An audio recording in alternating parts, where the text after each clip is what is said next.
Bonjour Jean-Luc Masbou. Salut.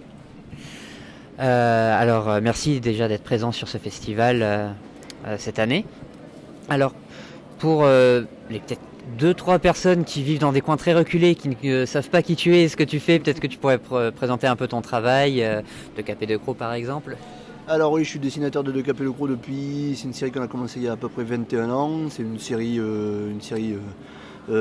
fantastique et qui mélange les contes de fées, le théâtre, les points forts de la littérature du XVIIIe siècle, avec une sorte de pirates, de mousquetaires, de Cyrano de Bergerac, de voyages dans la lune et d'animaux vivant avec des humains en parfaite harmonie. Voilà.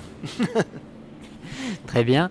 Déjà 11 tomes sont sortis, le 12e est prévu pour bientôt. Ouais. Sur la page 19, même pour bientôt, normalement prévu pour bientôt. Je suis comme tous les auteurs de bande dessinée, je suis en retard. Ça fait partie de la profession.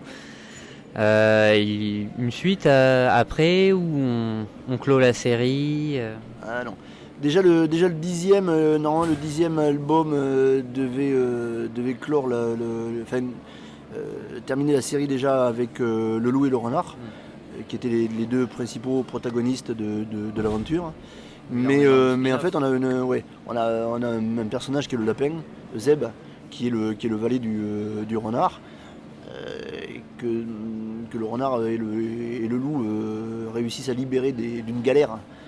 Une galère au sens propre, une vraie galère où on rame dans le tome 1. Et en fait on a énormément de fans qui au fur et à mesure des dédicaces nous ont demandé mais qu'est-ce qu'il allait faire dans cette galère, ce pauvre lapin.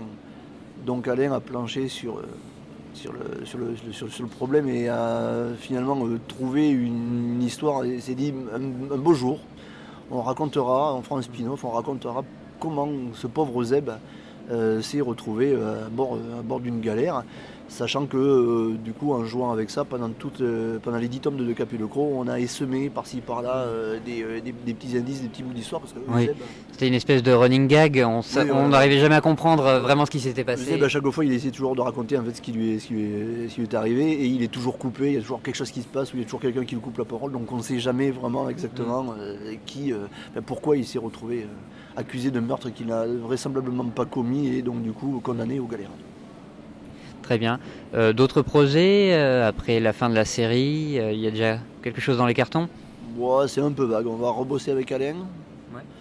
Si Alain est un peu en retard sur les idées, je vais essayer de faire quelque chose tout seul, je sais pas, je verrai. En tout cas, ouais, on était parti. Il aime pas que j'en parle. Allez, c'est top secret.